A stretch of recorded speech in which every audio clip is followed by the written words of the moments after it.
Welcome to Oceanic Flight 815. In the event of an emergency, your exits are here, here, and being torn through the windshield by a creature. Welcome to Lost All Caps. Nice. I enjoyed it. I'm glad you did.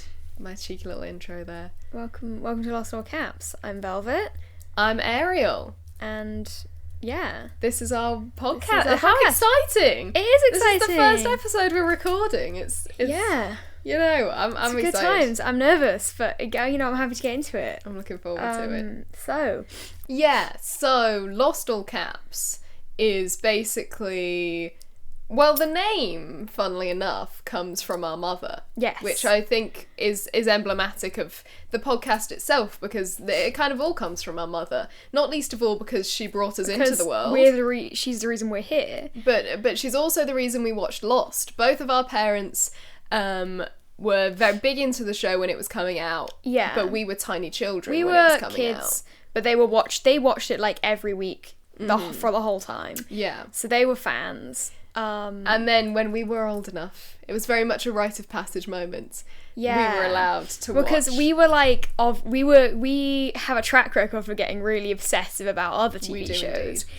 Then they kind of looked at our behaviour and were like, you guys have to watch Lost. They knew we'd love it. They didn't realise to what extent. I mean, I Yeah. don't know why, given our track record, as you say, which is very... Surely they would have expected us to behave the way we do. I think they didn't expect it to go on this long. Like, I think they would enjoy it. I think they knew we'd enjoy it, and then I think they thought we'd finish it, and then that would be it. That was not it. As you can tell, As you can tell, Lost has been a very unique obsession for us. We love the show, but we also have a lot of issues with the show. Yes. But we also have lots of our own ideas. You know, we're trying to get J.J. Abrams on the phone. It's been a struggle. What's great about Lost is that it allows for those gaps. Like, it lets you go like, well, this thing was never really explored to its full extent, or this thing was never quite answered, and so we get to fill in those gaps, which means there's more to talk about. Because, like, yes, we can talk about, like, issues with the show, or we can talk about actual plot points that we really enjoy, or things like that, but also, like, yeah, we can just go, but what about this guy? Yeah. What was his deal? Absolutely. And then there's more of that we can discuss, which I think is really nice. So that's kind of what the podcast is, right? It's kind of just us sort of indulging our obsession. Yeah, filling the we have a lot to gaps. say. We so have a lot to say. And so we are monetizing that. Yes. Thank you for being here. Thank you so much for listening. This is very exciting. And with that, I think we can get into it. Get into episode 1. Season 1, episode 1. Episode 1, the pilot, part 1. Pilot part 1. I don't know if we want a transition noise here when we get into the actual podcast. Yes. Ideally, we need to check on copyright and stuff. Yeah. But ideally, there's a transition noise happening here. Yeah, but this is the thing. I would like to use the noise from the show. Me too. But I have a proposition for you, Velvet. Go on.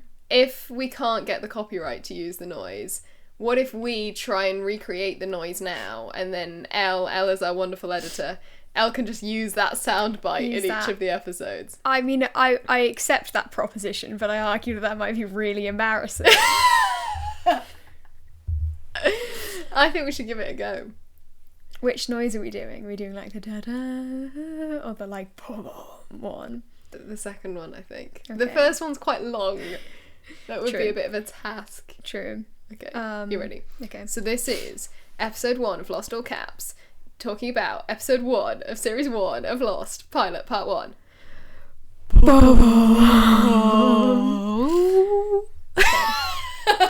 So that's that over with. So, Chaos immediately. jumping right into it. Well, actually. Do I get to say any of my opinions at any point during this podcast? I was going to say, before we even get into the show, I want to quickly talk about the DVD cover. Okay. Because some of you out there, you might be watching it on a streaming service or something like that. We have the DVDs. We bought the DVDs from Bernardo's. We bought Series 1 cost £2 and Series 2 cost £2. I don't remember how much the other ones cost because we bought those together. I think they were all They were all about £2. I think it was like Series 5 was really hard to get hold of, wasn't it? Yes, it was. Because we bought 6 and then we were like, we can't watch 5. We ended up ordering that one for a little bit more money, but I think generally, about £2.50 was like the average. Sorry. So the DVD cover for disc 1 is really funny. It's great. I'm hoping maybe we can insert a picture for those of you watching on Instagram or whatever. Yeah, so it's like a... Well, why don't I get it? I could show it. So this is the Lost Season 1 DVD cover. No, but the thing that I wanted to talk about was the actual disc cover. But the disc... You take her out. Look at that image! It is basic. There's my guy. For the listener, it's an extreme close-up of Jack. Very close up. It's a very strange angle. It makes him look narrower than the average human being. He looks like he's in a rap video or something. He does. I think the scratch doesn't really help. It just amuses me, and I just wanted to point that out. And also on the actual disc is basically the same picture as well. It's another extreme close-up of Jack, and it just makes me laugh. It makes me giggle. Along with a handy-dandy flyer for www.lostfanclub.com, which is not still up, unfortunately. No, we did have a little look. We tried to look for it. The domain did not seem to be registered. But, I mean, if you guys know that the Lost Fan Club is still out going, there, let us know. So anyway, sorry. So also, actually, it's funny you should bring up things to discuss before we get into the episode, because I actually had a similar thing that I wanted to talk about. Oh, yeah. So I don't know if you were privy to this conversation when it happened, but I was talking to Mum when we were watching Series 1 about the intro and the advertising campaigns, and she was saying how before any normal adverts were put on TV, essentially, in the middle of an ad break, it would just... the like with like the Lost coming up would just come up, and then it would cut to the next advert.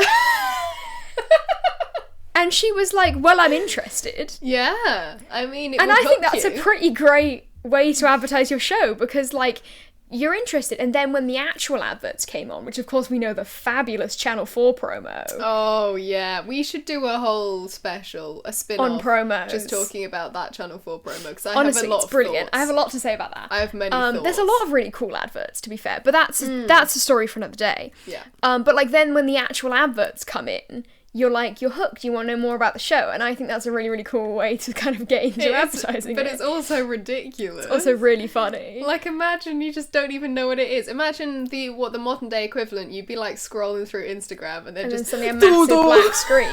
I know. This is what I think the way she described it exactly was that she was ironing. Was the picture she painted. Was like ironing and then hearing like a dun and then looking up and being like, what the hell was that? Love it. Yeah, and I just, like, that was the first, because in this episode is one of, as far as I'm aware, the only episode that starts with the intro and not with a scene before the intro. That is such a good point. Because I noticed that when we were watching it, because obviously every other episode, usually a flashback, but sometimes a scene, and you see it. But this just starts with the intro, and so that was what reminded me of the ad campaign being the intro. Yeah. That's such a good point, actually. They're clearly still trying to figure out the format and the kind of patterns of the show in the pilot. Because something else, actually, that I noticed that I was going to bring up a little bit later, but that, like, in this episode, but also pilot part 2, I think, less so, you can really, at least for me, there's really obvious sort of cuts to where the ads would be. Yes. I noticed that too. So, and I don't know if maybe I've noticed it, because I remember when we were watching the pilot for the first time, there was a moment where it went black and like one of our parents went like ad break or something. And I'm like, yes, but also like it is quite noticeable. Whereas in like the rest of it, I never notice it normally. Now that I don't think about it, I'm not sure. We'll have to pay attention on this rewatch. We'll have to have a look. We're on our 3rd rewatch, by the way. But I was thinking, maybe the reason why it's more noticeable also is because there's only the one flashback in the pilot episode. That's a very good point. There's one scene where you see Jack on the plane with Rose and with the flight attendant getting the vodka. And that's it. That's all you see of the plane. Yeah. Everything else is just, like, linear narrative. So we should explain, you know, if this is your first time watching it, then maybe you don't know. Maybe you're not aware. There is... Every episode of Lost has flashbacks in it, so we see some element of the backstory of one of the characters. Yeah, or things that happen before the crash. Things that happen before... Yeah, so it's not a linear... It's so non-linear often, scenes. yeah, it's not linear. And often that makes it very confusing, because then also you go, where did this happen in relation to all the other things we've seen? Oh god, when we get to timeline territory. We'll get into that. But yeah, I was thinking maybe that's the reason why the ad spots are noticeable, because rather than, I would assume the way it played before is that, like, there would be ad breaks in between, like, flashbacks and regular timeline. Possibly, things like that. Yeah. So maybe that's why it's noticeable. Yeah. Or something I kind of noticed. And I didn't notice it actually until we started watching the next episode. And it opened with a flashback and I went, oh my god, that's why. So yeah. But yeah, I don't know if it's something you noticed that it's more noticeable where the ad breaks are. I definitely noticed, but I can't tell you whether it's more noticeable or less than the other episodes. We'll have to find out and see. I think so. We'll have to figure it out. But yeah. But let's get into the episode proper. We've made it to the episode. We've made it to the... How long have we been going? 13 minutes? Nearly 14 minutes. We've made it to the episode. 14 minutes and we're about to start the opening sequence. And we're going to be here for a while because the opening sequence oh my god, of this televisual programme is possibly one of the best sections of cinematic gold TV footage in existence. It's incredible. It's absolutely incredible. So good. So fucking good. It's the way that the world begins to like fall into place. It's brilliant. It's brilliant. Yeah. I mean, the eye obviously is an iconic Lost thing. Yes. The eye-opening shot, if you're not aware, comes back lots of times. We see lots of characters opening their eyes. Lots of times. Lots of times. And I love it. You know, I kind of eat it up every time. Yeah, me I'm too. like, nice. So an eye-opening moment. And quite literally. Literally. An eye-opening moment. I think as well, I think it's so fun of the show that the second character we meet is the dog. Yeah. We're skipping ahead. Okay. Girl, we got to talk about the breathing. Look. I know it's a tiny detail, but it makes me so happy. So you get the first shot of Jack's eye opening. Then you get a wider shot of him on the floor. Well, obviously, he's got his suit, like, strewn. He's got cuts on him. We know that something bad has happened. But the thing that really gets me is his breathing. I love the way that he's breathing in this shot because I feel like there's such a tendency in TV, in cinema, to have, like really, really, like over the top, orchestrated, clearly organised staged, breathing. organised breathing, like oh, something dramatic has happened to me. Do you know what I mean? But he is breathing in such a natural way, and it's genuinely stressful. His breaths are so shallow, and you can tell, and you can see as well because the camera is moving up. You can see his like chest moving. Yes, which is very the panic. Yeah. And I'm immediately interested. I'm like, I want to know what's happened to this guy. Yes, this is something new, this is something exciting, this is something I'm not used to seeing on screen. I love it. I love it. It's brilliant. No, so I'm with you. I like the breathing. And the breathing carries on as well, is something I've noticed.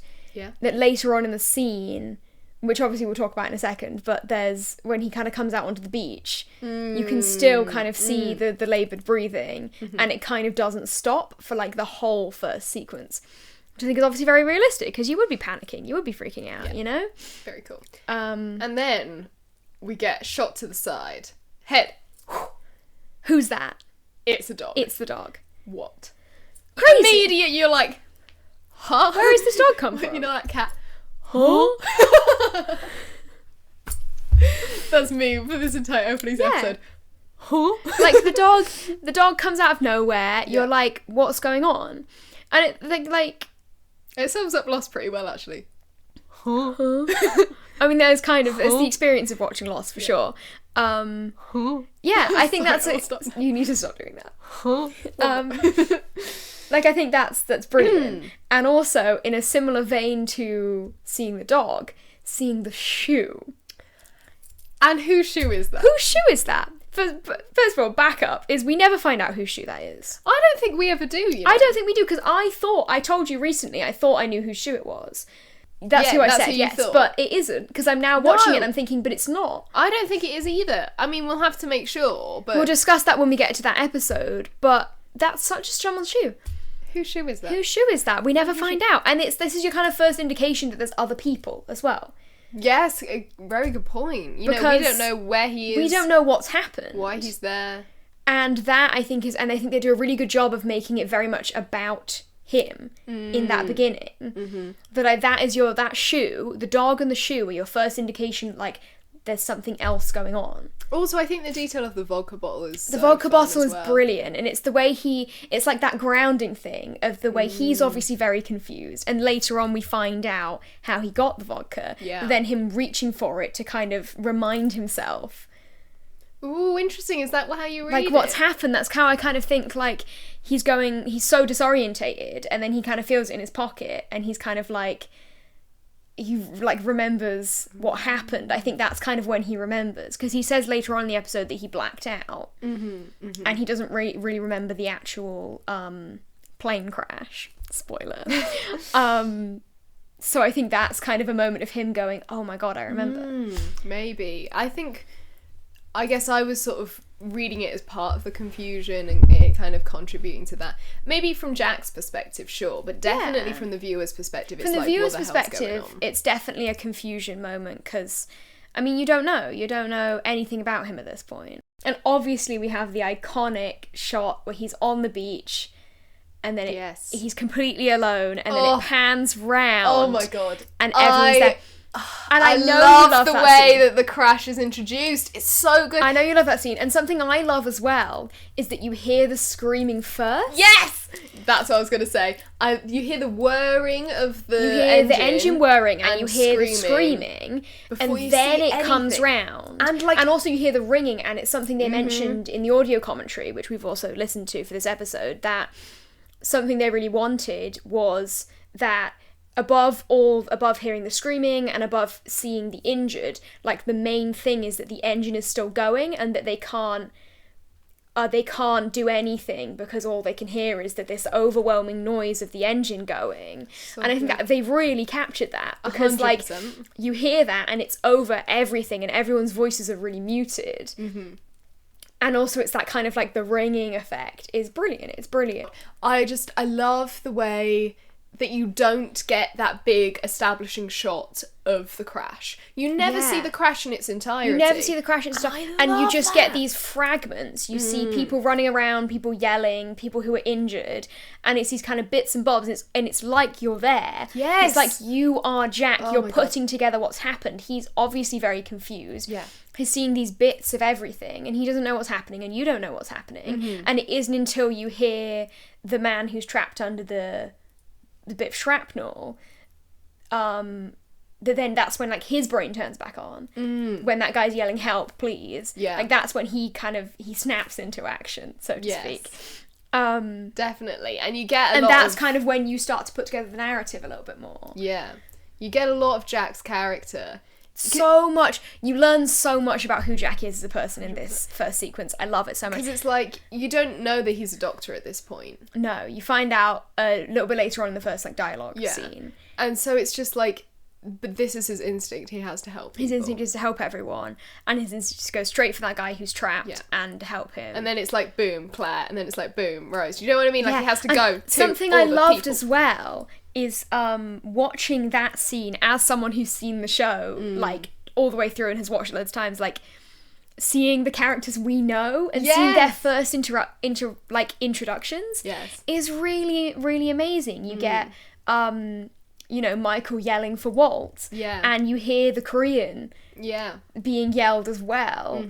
And you see all Shannon's there. Shannon screaming. And it's brilliant. It's one of Shannon's greatest moments. Is that just standing there and screaming. And it's like you get those introductions to all the different characters. And I think that's a really interesting thing of that. There's lots of extras as well in this beginning bit that kind of drop off as the show goes on. Yeah. So it's like, when you're first watching it, you just see this wall of people, and then watching it back, you can kind of pick out where the main characters are, which I thought was really, really fun. Absolutely. Yeah, I mean, there's so much to talk about with this opening section. I mean, I love the, like, Claire's first moments. Yes, with her pregnancy and with her, like, that she's having contractions, and you're like, oh my god, she's having contractions. This is a book that neither of us have read, but there's a Stephen King book that our dad loves, and I really want to read, actually. He made it sound very cool. I believe it's called The Stand. I believe the plot is most of the population, there's some kind of disease or something that wipes out 98% of the population. It's, like, about the people who are left. And he talks about, like, there's someone, like, a prisoner who was locked in a prison cell, and the prison guard, everyone else in the prison is dead, and he's stuck. It's like, how do you get out? Interesting. Yeah, and I think Lost is very reminiscent of that, because they basically go, what would be the worst kind of people to be in a plane crash with? Not worst as in, like, they're horrible, although some of them are horrible. We'll get into that, but, like, being heavily pregnant, how do you deal with that on a desert island? People who don't speak English, how do you deal with that on a desert island? Do you know what I mean? People who are, we get into, like, illnesses, like chronic illnesses and things like that a bit later on, that's like, how do you do that? How do you fix that? Yeah, I know, I think they've done a really good job of kind of, and everybody is so different as well. There is no character that you're like, but we've seen this before. Like, every character has such an interesting, like, perspective on the whole event that it's so interesting. 100%. I think as well, the guy with the leg with the tourniquet, I have a couple of things to say about that. Leg guy! Leg guy. Pow, pow, pow. We love the leg guy. We're big fans of him. I think a couple things. First of all, I really vividly remember when we were first watching it, you said, when he was running, you were like, ties are so useless. While we were watching it, you were like, why has he still got his tie on? Ties are such a... Ariel has a whole thing about how she thinks ties are the most useless item of clothing in the world. They are. That's not... I have to say I kind of agree with you. That's like, they don't do anything. They're good. I have a tie. I like wearing a tie. I like the way they look, but they don't serve any function. No. And it was really funny because you went, why is he wearing a tie? And then about 2 minutes later, he pulls off the tie and he uses it as a tourniquet. And I was like, that's why he's wearing a tie. Yes. I did. I had to stand corrected. I was stood corrected. Stood corrected? That doesn't sound I stood corrected. No, that sounds awful. I stood corrected. She was wrong. And also, something we learnt in the making of documentary is that they very specifically, there was no blood until they pull that man out from under the shrapnel. I think it's like a bit of a wing or something that he's stuck under. And also, that's got to be one of the goriest moments in all of Lost. In the whole show, yeah, because it's a dark show, but it's not a very gory Not particularly. Show. There's not a lot of kind of disgusting But I love that it's like 4 minutes in, you get the worst. You get like you're like, this is where we are. This is what you get. This is where we are. This is where we are. We're on an island. This is what you're getting. Blood. This is where we are. This is what you're getting. And actually, it's something like, now that I know that, I was kind of looking out for the moments where you see the blood. That, like, because they said, like, realistically, obviously, in a horrible crash like that, there would probably be blood everywhere, but they didn't want to make it this horrible kind of gore fest. Yeah. Of being like, and they also interestingly mentioned the fact that red doesn't really appear on, like, the interior of the plane. Like, the seats are blue, and you have, like, it's not featured in the logo or the paint, and all of the luggage is kind of not red. And I was like, that's interesting from a colour theory perspective. Colour theory. It's simply colour theory. Yeah, I think it is interesting that red doesn't really come up. But then, obviously, red is always very noticeable. And then I think, there isn't a whole lot of blood in the rest of the kind of crash sequence. And it's not until Jack then takes his shirt off and you see there's a huge red stain on his t-shirt. That's kind of the next moment where you see the blood. You kind of get a little bit of that injury detail at the start. Right in the beginning, when he gets up, he kind of... But it's crazy that he runs around this crash doing all of this, and he's just got a gaping wound in the back of him. Horrible like, cut on his back that he just doesn't even stop to think about it. No. He's like straight in trying to help people. That's Jack. And that's Jack. And that's like his whole character. You're like, you've got it. He's there. He is the hero. He is, also, in like every sense of the word, especially early on in the show, he is the hero. But you get some really good moments, not to spoil it, but you get some really good moments later on in the series where he kind of goes, why do I have to be the hero? Yeah, and he kind of, yeah. And I like that. Why is he the leader? Because we all know why he has to be the hero. Because the show needs one. Because he's the main character. Yeah. But then, there's some great moments where he kind of almost becomes aware of that. And is like, why is it me? Why am I the main character? Which is brilliant, and I love that. Yes. And I am a huge Jack fan. I love Jack so much, and so I will be talking about his character development a lot over the course of the, the series. One tiny little detail that I love is, I feel like so often in movies, two characters will fall on top of each other. Yes, and it's like an intimate, our faces are close together. Oh my gosh. Oh no. Look at that. How did that happen so conveniently? I'm sorry, let me just get off of you. And they don't do that. They don't do that. Jack literally falls right on top of Claire, but it's like, it's a scary moment. It's scary. Because there's a massive explosion that's happened, and also she's pregnant. He's just rolled onto her baby. Yeah, and she's literally almost in labour, or she's having fake contractions. Yeah. Like, I love that. And then a bit that. Later on, when it's Hurley and Claire and Jack, and they're all running, and then there's the plane wing falls. They all fall in an incredibly undignified manner, and I mean that very positively. Yes, absolutely. It's not. There's none of that. There's none of that but this is a TV show. It feels very real in that sense. It feels very real in that sense. And one other stunt that I wanted to just quickly talk about, which we found out about on the audio commentary, is the sort of circular piece of wreckage. I think it's a bit of engine or something. Yeah, I don't know. That falls behind Charlie. So yes, Charlie is hilarious in this. I love Charlie, as well. the English rock star. He's great. He's just walking around like... He's so confused. I mean, I think we feel a particular kinship with Charlie as well because he's English. Yes. And we need to get onto him in a second. We'll talk about him later. Let me talk about this stuff real quick, because I should have talked about this beforehand. So, they really did drop that piece of wreckage behind him. And it really was on fire. They rigged it to a crane, and they set it on fire, and they put it 20 feet in the air, I think they said. And he was obviously quite a lot in front of it, and they just kind of shot it so that it looked like it was right behind him. But they genuinely did just drop that. Yeah, and the funny part is that I guess it's not funny. It's kind of funny. The fire burnt through the rope that they were using to the first time they tried to do the stunt. So it dropped before they were ready. Yeah. So then they had to the next day try it again. Yes. So there is a genuine reaction shot of him going, "Oh my god," which is brilliant. It's just a fun little behind the scenes moment. Yeah, and also a fun little tidbit from the plane crash sequence that I think is quite funny is that first thing is that when Jack calls to Hurley and he's like, "Take Claire away," and he goes, "What's your name?" You thought he yelled John. I knew you were gonna bring this up. Because you were because the thing is, right, it's reasonable to assume also because Jack originally was short for John. No, because that's the kind of Quote fact our dad likes to say. But you thought he yelled John. I thought he yelled John. I don't know why, but I thought he yelled John, and then everyone was calling him Jack for the rest of the episode, and I was like, oh, it must be that weird short form thing that Dad's always on about. And then at the end of the episode, we went back. I made us watched it. I made us rewind. Because, Dad was going, "What are you talking about? He doesn't yell John.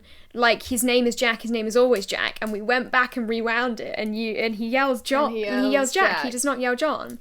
But you nearly said it just then. I nearly did, but he yells Jack, and I just think that's really funny. I don't know why I thought he said John, but I knew you were going to bring this up. Yeah.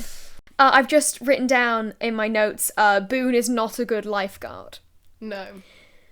So Boone you see him giving CPR to Rose, and Jack runs over and is like, "You have to tilt her head up, you're not doing it right." And he goes, "No, I'm a lifeguard, I know what I'm doing." And I was just like, Boone, you're not a good lifeguard because you don't know how to do CPR. I know how to do CPR, and I got trained in it when I was 10 at a hospital. Do you think you'd be able to do CPR in the plane crash, though? I mean, I think I'd give it a go. I don't know if I'd be good at it. You might be like Boone. I might be like Boone. Maybe I'd panic in the situation. Maybe I would. But also, interestingly, Boone almost becomes Jack's right hand for a while in the beginning, which I noticed. Is that he comes up right at the end of the crash sequence with all the pens. And that's a funny moment where he's like, everything's fine, and he goes back to Jack and he's got the pens. And it's funny and it's kind of sweet because it's he doesn't know what's going on. But then, like, there's a couple of moments later on in this episode and in part 2 where Boone kind of comes to Jack and is like, I've been checking on these people and they're okay. When they're going into the jungle later on in the episode and he goes and talks to everyone, he says to Boone, he's like, keep an eye on the guy with the leg, keep an eye on the guy with the shrapnel in his chest. Yeah. And I thought that was really interesting because Boone doesn't really take up that role later on in the series. No. But right in the beginning he does. He's almost like the nurse. He's almost like the right hand to the doctor. Which was just something I noticed that I thought was quite interesting about him as like a character. I think it's very interesting to look at this pilot in isolation to the rest of the show as well, and how they establish the characters and then how they're portrayed further into the show. Because obviously, you know, as with any TV show, they shot the pilot first. Yeah. And then they got the TV show after that. And also, I seem to remember them saying on the behind the scenes that the pilot had a way larger budget than the rest of the show. The pilot had a much larger budget and I think a much larger crew. Yes. Because obviously they had this plane. Yeah. And a lot of the pieces of the plane we actually don't see after the beginning. We don't see the cockpit ever again. No. There's bits of the other bits of the plane that kind of come into it, but also there is, like, I think some of it is kind of gone. Do you mean bits of the fuselage? The fuselage. Right. This is a tangent. We'd never heard the word fuselage. I believe it's pronounced fuselage in a British accent. Fuselage, I think. But the thing is, what does it mean? I don't think normal people know that word. I don't think that's a thing I've never heard anyone say it before Lost. No. I'm like, I kind of assumed, I remember we discussed it a bit later on, and I kind of assumed from context that it was the main bit of the plane. Because they have like the tail, the engines, the wings, the cockpit, the fuselage. But the thing is, they only ever say it in an American accent, obviously. So it's like the fuselage. So I presumed it was spelt like lodge. It's not spelt lodge. No. So it's not spelt, it's spelt Fuselage. Fuselage. So it is pronounced fuselage. Oh, okay. I thought it was Lodge. No, so this is the thing. Because I remember I thought it was just them saying it like that. And then there's one scene in like episode 10 of series 1 or something where Charlie says it and he pronounces it the same. And I went, hang on, I've got to Google this. And it is, as far as I'm aware, pronounced like fuselage, but like large. Fuselage. As in big. Yeah. But without the R, obviously. It's kind of like a fuselage. I'm assuming it's like, I don't know. It sounds weird. Etymologically. Let's have a look. Let's get the little Google lady up. Fuselage. I presumed it was like fuselage. The main body of an aircraft. Okay, so we were correct in that. Let's see what she says. Fuselage. That's a he. Fuselage. Wait, say it again. Fuselage. It just sounds like, it just feels like I'm doing a bad American accent when I say fuselage. Fuselage. I feel like I'm doing a Joanna Lumley. Fuselage. Should get it in slow. Fuselage, yeah. Fuselage. Fuselage. Fuselage. They don't even say fuselage in this episode, do they? I don't think. Doesn't Hurley, when he comes up and he's like, what are we going to do about the BODYS? Doesn't he say fuselage? Maybe. I can't say it. Fuselage. I feel like I remember them saying it because I feel like one of them said it and then you immediately started writing something down and I thought you were writing down fuselage. Oh, no, I wasn't. Because I knew we were going to be talking about it. We've made notes, by the way. We have notes. We've been watching in total silence and then making notes on things to discuss. Anyway, the third thing I had written down was Chekhov's sewing kit. And this is a great segue out of the plane scene. We've been talking for like 40 minutes. Oh my god. So, yeah, Chekhov's sewing kit. I just think it's like he finds it immediately. And I was like, King, who travels with a sewing kit? Personally, I've never crossed my mind to travel with a needle and thread. No. But I will now. I will, yeah. Hey. The real hero of the story is whoever's bag that was. Because otherwise Jack would have just like got infected and then died immediately. And then where would we be? Anyway, I don't have much to say about that scene, actually. Why is it Chekhov's sewing kit? Because he, like, picks it up and then it ends up being useful. Yeah, but he picks it up because he's trying to find one. That's not Chekhov's gun. It's not really, but I like using Chekhov's gun wrong. Okay. Well, there are many moments when you can use it correctly in this. There are many moments you can use it correctly, but so maybe also this will be a fun little... yeah, I don't have much to say about that scene. I like that scene between them. Sorry, Between Jack and Kate. Oh, I have a little couple things. First of all, there's a bit where Jack is resting on the upside down plane seats. I just think that's a really cool frame shot. Yeah, because that's when Boone comes up to him with the pen. Oh, yes, that bit, yes. Yeah. I think that's a very good shot. And we noticed, well, they pointed out in the commentary, there is a hand hanging from the top of the frame that is presumably a dead body. Yeah. And that is like, you don't notice it, but it is there. It just shows how, like, sinister the whole thing is. You kind of go, you've been seeing all these living people running around screaming, and then suddenly, like, there are bodies. Yeah. There are corpses. My initial plan was to time the length of that opening sequence with the crash, and then to come on here and say that 21 minutes and 17 seconds of footage is the best sequence in all of television, right? That was my initial plan. Yeah. However, and I'm not joking, by the way, this is 100% true, when I looked at my timer at the moment when it switches to the scene with Jack and Kate, it genuinely said 8 minutes and 42 seconds. Wow. It must be. Maybe it's 8:15 then. Did you start it exactly? I started it right at the start. 8:42. And, I mean, if you're watching for the first time, you don't know how significant that is. You might not know how... But it all shall be revealed. But I'm just like, I don't know whether they did that on purpose. I feel like they didn't. They might not have, but it would be cool if they did. How cool is that? That is very cool. Yeah, I think I like the story about Jack. This is obviously when we first learn Jack is a doctor, and he tells that story about his residency and counting to 5. Yeah. And I think it's an interesting story. It's an interesting story, full stop. And I think obviously Chekhov's counting to 5. Oh my god. Because then Kate we see her later on. That's not Chekhov's gun. It is Chekhov's gun. That's not... No. Anything that reoccurs is not Chekhov's gun. It is to me. It's Velvet's gun. Oh my god. And then we see her counting to 5. Yes. And I think it's interesting with Kate's character, regarding what we learn about her later, that, like, that story clearly has a big impact on her. That she then, like, she's thinking about it, you know, later on. Yeah, definitely. I really like that scene between Kate and Jack. I think it's some really good acting from both of them. 100%. And when we were listening to the audio commentary, we found out that was the audition scene. Yes, for the they said actors. they'd heard that like 100 times. They must have done it loads. Because also, a lot of the characters were not written when they started auditioning people. So I know Yoonjin Kim, who plays Sun, and Maggie Grace, who plays Shannon, and I think Emily DeRaven, who plays Claire as well, all auditioned for Kate. I see. Initially.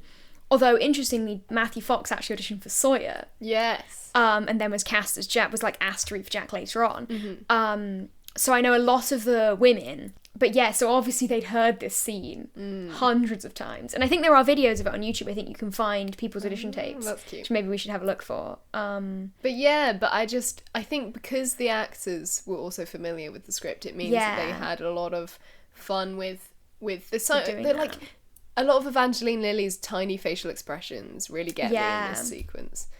No, I think, absolutely. Because this is the first time we see her as well. You don't see Kate at any point during the actual crash sequence. It's only when she comes out of the woods that you actually see her for the first time, which I think is, obviously this is her first moment, which I think is really, really great. Absolutely. So then it becomes... nighttime. It's nighttime. There's a conversation between Jack and Kate around the fire, and I've got written down here, why did he take the time to carve the leaf into a plane shape? I also wrote down, plane out of leaf, so unnecessarily creepy. Like, why? Where did he get scissors to do that? Why did he carve? Who did that? First of all, did Jack do that? Honestly, so many questions. Why, who, what, where, when? It's in, like, one scene. And it's never used again. According to the commentary, they had 2 or 3 of them that then they were saying they'd, like, had framed and the directors had them hung up. But and he barely uses it to demonstrate anything as well. I know. He kind of just goes... He's like, we had the plane in the air, and then the plane broke in half. He doesn't even break it in half. But he doesn't break it in half, and then he throws it. And I'm like, she knows the plane broke in half. She was also there. Like, Why? it's a really strange scene. Very odd. Very strange. Although I do really like the bit at the end where she's like, if you're going into the jungle, I'm coming with you. And he goes, I don't even know your name. Yeah. I'm like, that's such a That's really nice. emblematic moment of, like, everything that their characters kind of, have been thrown they're into. already so interconnected and they don't know anything about each other. And it's like, it's not until I think we kind of first start delving into the backstories with Charlie in this episode, but after that, like, it's not until episode 2 that we really learn anything about anyone. Do we get Charlie's backstory in this episode? Well, we get his singing. Oh, we'll come on to that. So this is the first time we kind of learn a significant thing about a character's life. Like, at this point, we know nothing about any of the characters, really. Mm-hmm. We know Jack's a doctor. Also, that's kind of it. Jack took flying lessons? Jack took flying lessons. He took 2 flying lessons. That I have never thoughts. comes up. I have thoughts about that lore-wise, but we can't discuss it until a couple of episodes. Okay. In the future. Well, I personally don't think it ever becomes relevant again. No, I don't think it becomes relevant, but I can tell you why it happened. Can you? I can tell you why Jack did it. Anyway, we'll get to that. We'll get to that later. Yes, and then of course they line up very dramatically to look into the jungle. Yes. The noise. So this is... I've talked about how the shoe is our first indication there's other people on the island. But this is our first indication that there's something that is not normal going on. Yeah. Like, as far as we're aware so far, it's just a plane has crashed. Mm-hmm. But now we're like, that is not normal. One of my favourite lines in this episode is that Vincent? No, it's not. Obviously it's not. Obviously it's not. Like, at this... I mean, we don't know who Vincent is. Oh, that's a good point, actually. We don't know until... But, like, even if Vincent was somehow a bear that this kid knows, it's not Vincent. Why would he know a bear? Why would he know a bear? Like, clearly this is not something that's come off the plane. And I just think it's a really funny line. Yeah. It's so stupid. That comes in there. Mm-hmm.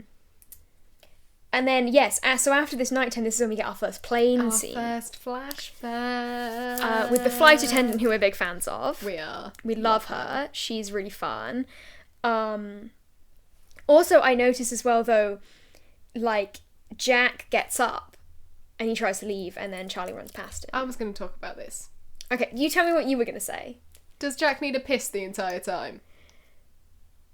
Well, I would say he probably doesn't need a piss anymore. So unfortunately, he probably peed himself. Jack's off to go break the seal. Do you know about breaking the seal? Yes. As someone who, for context, Velvet doesn't really drink that much, I do. I do know about it. I watched a video about it once. About watched a video about it? You watched a video about it? No, about how it's bullshit. Me going on my YouTube deep dives. How do young people interact with each other?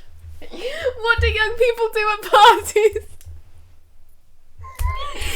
Everything you need to know before your first house party. It popped up. It was a video from like a doctor or someone, and it popped up and it said, it was like a reel or something, and it said, "What is breaking the seal?" And I was like, "What is breaking the seal?" So I watched the video. It's a pretty good question.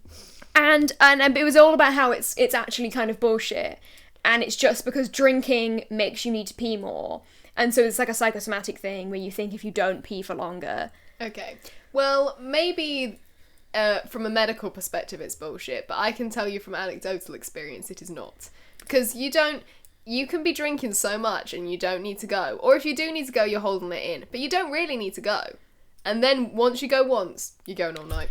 I mean, I think the difference is I always need to pee. That's very true. So I don't think it would really affect me that much. No, it probably wouldn't apply to you. But Jack, on the other hand... But Jack... Yeah, did Jack piss himself? That's a fun little note that I have written I would down. say even if he wasn't going to pee, probably. Probably. I think if I was in a plane crash, I'd probably pee myself. You'd probably pee yourself.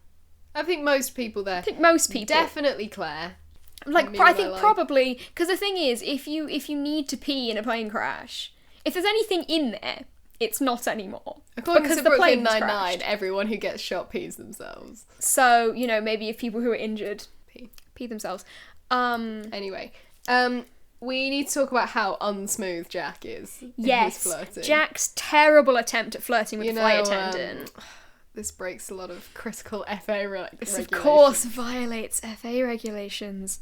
And it's the way she just goes like, okay, and walks away. Like, she's just so she's like, okay, sure. Like, she's flirting with him. She gives him the vodka. That's like a work with me here. Yeah, and he just And then immediately he drops shuts it that down. terrible line, and she just Awful. walks away. She literally just goes, She's like, she's do you know like, what? Forget fine. it. It makes me Done laugh with so this. much. It's I'm brilliant. just like, why? It's so funny. He's supposed to be like the I dashing don't know if it was hero. supposed to be smooth. I don't think so. I mean, who knows? I don't know if it was intended to be like a smooth line that then all the ladies in the audience are going, oh, he's so smooth. Yeah, Jack, it's a terrible line. I don't know if it was intended to be No. I mean, it's just smooth. It's one of those things where you're like, is this on purpose? Do you know what I mean? You're Yeah. like, is this? But yeah, that's the only bit of the plane that we see in episode 1, which I think is very interesting. And him having such like a normal conversation with Rose. Yeah. And then like the next time he meets her, next time he they is see each saving other. her life. Yeah, he's performing CPR on her. That is insane. Mm-hmm. Like, I like that, because he, as far as I'm aware, he doesn't know any of the other people. So, like, when he runs to the leg guy, when he runs to help Claire, he doesn't know who those people are. Yeah. But him going up to Boone and saying, you're doing CPR wrong, like, there must have been a recognition. There must have been an, oh my god, it's you. Mm-hmm. Which must have been crazy. Yeah, absolutely. Yeah, so then we move on to... The following morning. the following morning, where we see...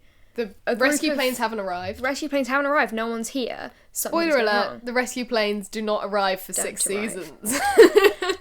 The show continues. Otherwise there is no show. Yeah, so we don't get that. And we see a group of people who are like talking. So obviously people have started to kind of bond. People have started to speak to each other to kind of acknowledge we might be... I think nobody wants to admit it yet. But that, you know, they might be there a while, and it's kind of becoming... They've been there a whole night. Yeah. There is one shot, this is a little bit sooner, but then I noticed because we were talking recently and you said there's no phones Yeah. at any point in the show until quite late on. There's no phones. And we were saying, like... Because it's the early 2000s. It was 2004. Mobile phones were not, like, a commonplace thing. Like, they were, but they weren't. You know, like... They weren't, like, a People crazy had thing. flip phones and... Yeah. Was, like, the first BlackBerry... Was that around in 2004? Was that a bit later? I think that was later on, because I feel like I remember Blackberries becoming a thing, and I Yeah, wasn't born you- in 2004. I've remembered that. But there is one shot where Boone Yes. has a phone. I never noticed that until this rewatch. And he has the phone, and then he kind of clicks it a few times, and obviously he's not getting any signal or anything. But, like, what does he think he's going to achieve? I don't know. It's obviously not going to work, is Call it? someone. Yeah, but would you not try, if we were in a plane crash now, would you not try and phone someone? Well, probably, my phone would probably have smashed because of the touch screen. Well, so yes, but, you know. Maybe the Nokia Briggs had Maybe something. we should bring back flip phones. I Nokia Briggs. think the kind of Bricks. sass of being able to flip open a phone, I miss that. But yes, we see what I was talking about Boone being sort of Jack's right hand, because when Jack is going off into, me and Kate are going off into the woods, and he goes to Boone and is like, keep an eye on these guys. And you kind of see that. I really want to talk about this one moment that's coming up. I feel like I need a little, like, scenes that are so important to me. Scenes that are so important to Ariel. This is the scenes that are so important to Ariel moment. I love... I think I know what you're about to say. when Kate's taking the shoes off the dead body. Yes. Oh my god. I love that scene. Because it's like... It is So- really powerful. It's really quite powerful. So powerful. It's so, like, macabre and sinister. It's like a boundary has been crossed at that point. It's like, we are now doing what we need to survive. We're in the thick of it here. Do you know what I mean? Like, And also, like, it's this incredible acknowledgement of who these dead people are. Because Kate has to have walked around and looked for a body that looks like it has the same size shoes as her. and the shoes that she needs. And the shoes that she needs. And that is like, it's almost so intrusive into these people who, like, they're dead, but also it's like she has to now look at these people and understand, like, maybe where they were going or what they were doing. And then you have the guy, the bald guy, yes, who has just sort of with been sitting around. orange. For the rest of the episode, he's kind of just sitting there. Have we had the rain yet? And in the rain bit, he's just sat there. And you're like, who is something this guy? I noticed is he doesn't speak at all. No. For the whole of the first episode. There are a lot of times where you can hear people talking in the background, and you can actually, I was kind of listening in on those conversations, because I was like, obviously, knowing that these are our main characters, I kind of want to know what they're saying. He does not speak at all. And he's got that really cool scar. He's got that brilliant eye. scar down his eye, and this is the first time we really see him. It's kind of the You've first seen time him kind he interacts with any of the other characters. Because Yeah. I believe he's there helping the leg guy He being helps pulled because out. he's helping the leg guy pull. He's there when the engine explodes and all of that. But I don't think he really interacts with anyone else.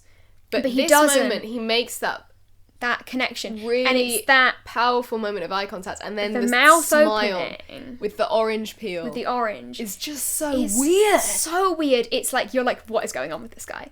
Because Yeah. also, he's happy.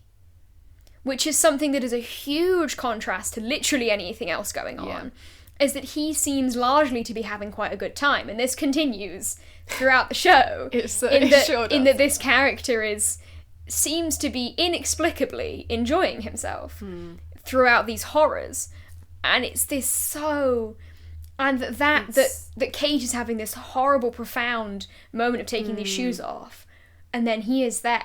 And if we're talking about colours as well, the bright colour The of bright the orange, orange. just contrasting everything else, it's so... His shirt as well, his shirt is like white, but it's clean. I love that moment because it's so... He's odd. so interesting in the I beginning. love Like, weird shit like that. it's so weird. It's so weird and dark and yet, like, light.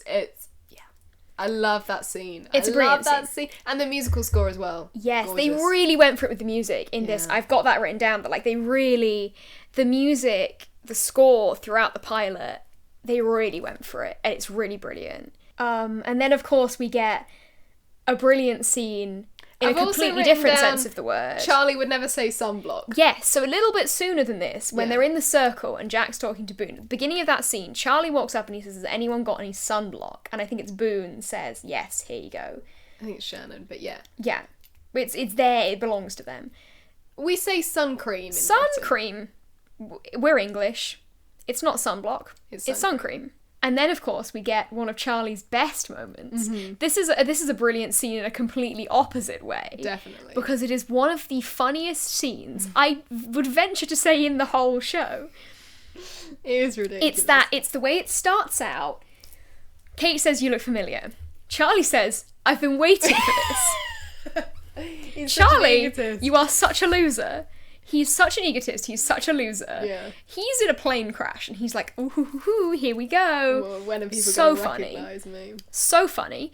It's everything about that scene. Brilliant. Mm-hmm. It's the way he breaks out into song immediately. He doesn't go, I was in a band. No, he says, I think I might know how to help with that. Yeah. You everybody! He just sings it so high up. So high. So high.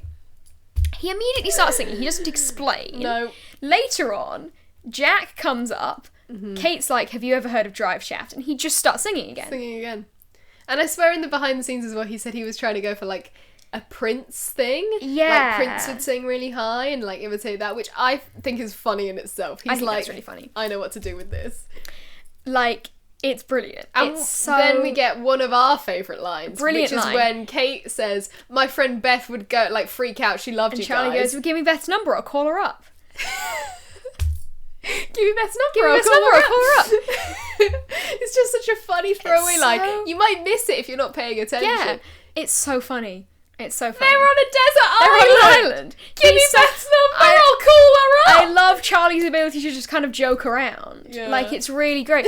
And also, in this, it's not specific to this scene, but I noticed in this scene, Charlie's hair, he's very much rocking the sort of 2020s mullet situation. He kind of is. Because it kind of, you don't notice a bit later on, because obviously people's hair grows and things like that, but he has sort of shaved sides, and he's got this sort of longer situation going on. And I was just, he's ahead of his time, you know? He would do numbers on Tumblr. He would. Just in general. Yeah. He'd do great.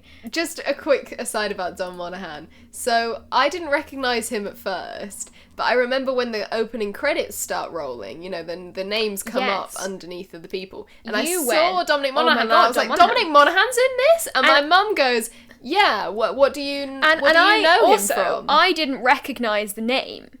So you went, oh my god, Don Monahan, and I was like... Everyone was like, what? Because we have seen Lord of the Rings now, but we hadn't at the time. We hadn't at the time, but we had seen the Fix. The prank interview that Dominic Monaghan does with Elijah Wood is Hans Jensen. Do you Velvet? It's possibly my favourite YouTube video of all time. It's so brilliant. I love it. I watched it 1,000 times. So funny. I can recite so many moments, and will, on this podcast. And live on air. I do not care. I'm a poet and I didn't even know I was rhyming those words, but it happened anyway. Everything about it is brilliant. It's a masterpiece. And I recognised his name from that video. You recognised his name? But I didn't recognise his face because he's got very different hair. He's got like that front fringe moment. Yeah, but the thing is, I didn't see him before the credits rolled. And then the great thing happened, which is after we watched this, you know, our parents had the wonderful joy of introducing us to this show that they love, and we now love, and we got to experience watching it with them. They've not watched it for 20 years, you know, it was a really wonderful moment. And we equally had a wonderful moment after the episode had finished of showing them the interview video. That video, and they loved it. They thought it was so funny. I often find, I don't know if anyone else does this, but I often find we will reference something a lot, a meme, a joke or something, and they will kind of go, eventually, usually Dad will go, what is that you're talking about? Yeah. And then I will show them, and they will just go, that's not funny. And I love that scene. I love that scene with Charlie. I think it's such a sweet moment as well, where he's like, he's just like, he's one of the more, he's acting a little bit more normal. Like, Jack and Kate are taking things so seriously. Yes. And that you're like, he's come along, and he's just nice. It's nice to have that. Because, like, you can't cope with just seeing horrible things over and over again forever. Mm-hmm. And it's really nice to have that sort of bit of comedy. Absolutely. And with Charlie, like, he's just come along seemingly for no reason. It's great. It's really funny. And then, of course, they get to the cockpit. Yes. I love the cockpit. Me I too. really love this scene. I love the angle is really severe. I love them climbing. The horror, the absolute, the bodies are there. There's one bit where I think it's Charlie, like, is gripping on trying to climb up, and he grabs someone's shin. Yeah. Oh. And he kind of recoils. Oh my god. But it's also like they can't let go because then they'll fall. It's so, that one bit where Jack breaks open the cockpit door and then the co-pilot, I think it is, falls out. I mean, that's like, you don't have many jump scares in Lost. That's one of them, yeah. That is one of them. It's that like is a brilliant moment. Also, I didn't remember the pilot being alive for as long as he is. Oh, interesting. I don't know if that, because to my memory of the episode, he woke up, he was like and then it was like we're off course, no one's going to find us, and then immediately ripped out of the cockpit. Actually, yes, same, because, well, the only reason he is briefly alive is to relay that piece of information. Yes, because also we get a really interesting perspective from the pilot, because it's almost in his face. It's a brilliant moment of acting from him, actually, where he says, how long? And Jack says about 16 hours. And his face changes, and it's just kind of it's almost immediate that he knows no one's coming, if it's been that long. And I think that is really, really, it's a really powerful moment. Yeah. But the whole choreography of that scene, is just crazy. It's brilliant. Like climbing over each other, and you can really get feel hold of the the force radio. of gravity. It feels really, it's so tense. And then unfortunately it is spoiled by the ton of red paint that is thrown against the window. See, I think I do quite like that. No, man. Because I think, again, like I said about the blood, you don't see very much blood. That is a moment where there's loads of it. That's a little bit more realistic. It's not realistic at all. It looks like paint. I mean, it's realistic in the sense that there would be loads of blood. Yeah. But like in the plane crash, there would be loads of blood, but they purposefully didn't put loads of blood out because they didn't want it to be really gross. This is a moment where there would be. Yes, but I'm just saying the colour looks awful. It looks It's so quite fake. bright. It is quite bright. It's far too bright. Like, I was definitely watching it the first time. It's a very tense scene and I was definitely scared, but like that really took me out of it. I just started laughing because I was like, that looks ridiculous. See, I disagree. I think it's quite. Looks I think it's. ridiculous. I don't know if it's powerful, but I don't think it's ridiculous. But that is really interesting. At this point, we're like, there's this monster. This is this kind of presentation of, you've heard the rumbling in the trees, but this is like, there is literally something out there and it has killed a man. Yeah. And horribly, violently killed a man. Mm-hmm. It's a lot scarier. And I don't know about you, but I was picturing like Godzilla at this point. I was like, there is a dinosaur out there. Do you know what I was picturing? Go on. The Cyclops creature from Futurama. Yeah. No, I see that. Do you see the vision? Like a big sort of Cyclops, like a sort of, were you picturing something a bit more human? No, I mean the creature. Oh, the guy with like the monster, Yeah, and no, I he know eats the one. Bender and then explodes. Bender explodes in the I was thinking of something else. No, I'm with you on that. I was picturing a sort of Godzilla-y, just like a monster, and it's the noises as well are very scary. Yeah, and then of course we get the running, which is one of my favourite little behind-the-scenes things, that they were not running. There's like close-up shots of the three characters running away, and they actually weren't running. They were running on the spot, and then the camera was just kind of shaking up and down. And it just looks so much like they're running. Like, I was watching and I was like, even knowing, I fully believe that they're running away. 100%. Like, it's 100%. It's edited really well. It's done really brilliantly. Of course, you get Kate counting to 5. Yeah, we get our first introduction of the convenient stack of trees. So it is like it's one tree with lots of trunks. Interesting, because I thought it was like a cluster of trees that it always happens to be there. The cage of trees. You keep an eye out for it as you're continuing Look to out watch for the it. series, because, girl, they crop up at the most convenient They do crop up times. a lot of convenient It's times. like, oh, look at that, how Look at this wonderful. convenient stack of trees we can It's hide just in. right there. We can just have a little hideaway, and then the scary monster will leave, and then it's all good. Yeah.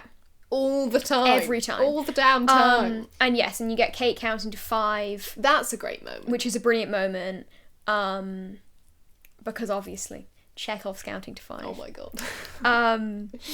And we get Charlie appearing behind Kate. And another falling on top of each other that's not sexual intimate or romantic in sexy. any way. In fact, she's like, where's Jack? She wanted to be falling. She's like, what? Why is it you? No, I don't think it's that. Well, it kind of is that. It's but she's just like, where is he? It's just Because such Charlie an and aggression. Jack were together. Yeah. I also really love the bit where she's looking into the distance and a bit of her hair falls onto her face. Yeah. She goes, we have to go back for him. That's a good section. That's so fun. And yeah, and then of course our ending. The shot, The zoom, the focus zoom. You see the wings, and then in the puddle you and see then the the body. reflection. I love that shot. that is That's really brilliant. nice. And also on the audio commentary, they mentioned that wasn't scripted. It was just that it had genuinely been raining. It had rained. They had a lot of problems with flash floods while filming the pilot. Yeah. So a lot of the rain that we see actually was not scripted. No. I think the scene where you see the rain like on the crash, and I think it's something that recurs a lot across the filming, is that they're in the tropical, it rains. And so a lot of the times, the scenes where it's raining horribly, they just kind of kept filming. There was just genuinely this puddle. Yeah. And they basically noticed that you could see the reflection in the puddle and so decided to film it, which I think is really cool. I love that shot. It's a really cool shot. This is an incredible detail. Crazy that we get detail. from the behind the scenes. Originally, that was supposed to be Jack. So, yeah, the intention behind the pilot was that you follow Jack and then the monster kills him. Yeah. And then it's like, what do we do now? We've lost our leader, we've lost our hero. Yeah, it was supposed to be Jack that they saw in the branches, all mauled and bloody. So interesting. So interesting. And again, this show takes the conventions of TV and just breaks them. literally throws a rule book out the window and is like, what if we did something completely different? And It's brilliant. I love that. It's And so interesting. As glad as I am that they didn't kill Jack off, Yeah. It would have been so cool if this is the thing, is it would have been so... Jack is, like, top 3 characters in the whole show for me. I love Jack. Okay. I know you disagree with me, but I really, really love him. Top 3? I really love Jack, but I also think it would have been so insane to have that be, like, that's the end of it. Least of all because he's the main character, and it's like, well, what do we do now? Kate would probably end up becoming the leader, which is really interesting. Which would have been so interesting. But also, he's the doctor. Yeah. So it's like, what do we do about what the leg do we do guy? about What this if guy we with do the shrapnel in his guy? chest that he's supposed to be operating? Like, what do we do about it? There would be so, because being a doctor is such an important thing. And that we like... They need a doctor. And yeah, so it would have been so cool. interesting. So cool. And so that's the episode. And I thought it was a really interesting way for it to end as well. Because obviously in having watched it all, the kind of ends and the beginnings of the episodes blend into one. Like, I remember what happens in the pilot, but not necessarily what's in part 1 and what's in part 2. And I think that is a really interesting way to end it, because also, we don't know what's going on the beach. We haven't seen, at this point, we haven't seen the beach for about 20 minutes. Yeah. And we just see that body, and then that's it. And then that's the end. It is very, very dramatic. And so to sort of round off the episode with some final thoughts. I had a few closing thoughts that I had written down. You have a few closing thoughts? My closing thought is mainly, if any of you listeners are familiar with The Play That Goes Wrong, The Play That Goes Wrong it's a spin-off TV show called The Goes Wrong Show. We highly recommend it. We're big fans. We love of this show. I don't know where you're going with this. Because the Goes Wrong show, we're huge fans of it. The first episode of that television show is a Christmas special. The second episode is a play that's set in the Second World War. Yeah, 1940s. Called The Pilot, and they have an ongoing joke about how it's called The Pilot. Not the pilot episode. It's not the pilot episode, but it is called The Pilot, and it's very funny, and anytime they say The Pilot, they go, The Pilot, not The Pilot.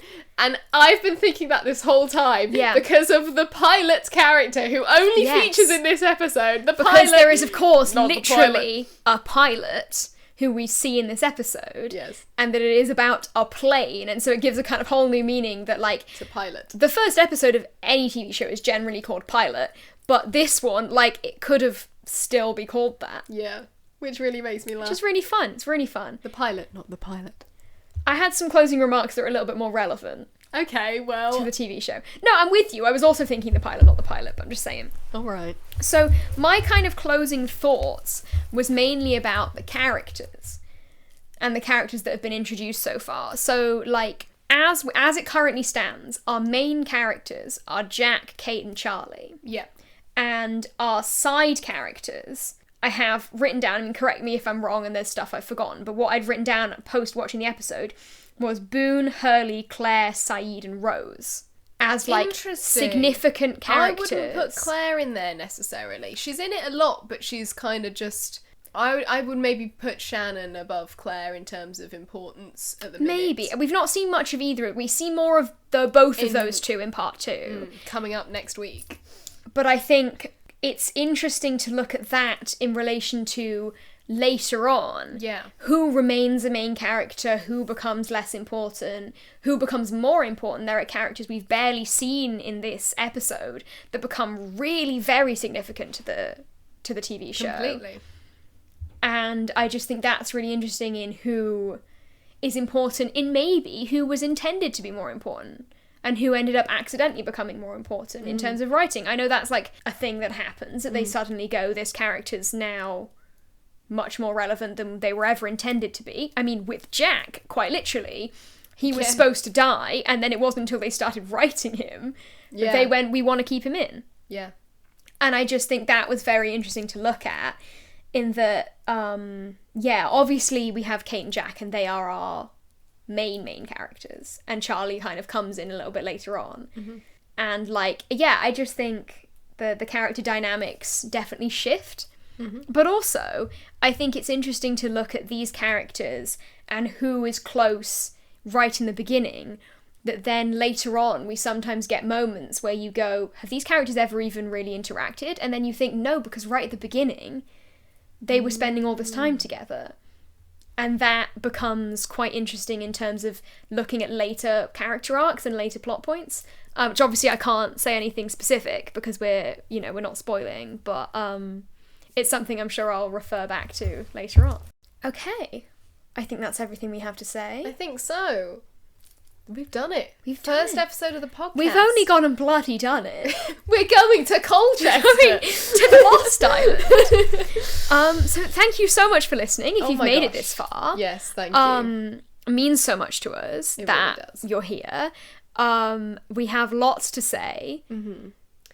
Please follow us on Spotify, YouTube, Tumblr, TikTok, Instagram, Facebook. We're everywhere. Yeah, Lost All Caps podcast, usually with some dots or hyphens in there. But Lost All You'll Caps. find them. If you search Lost All Caps, we should You'll be find us. everywhere. Give us a follow on Instagram. Yeah. Ariel Hebditch. And Velvet Hebditch. Yeah.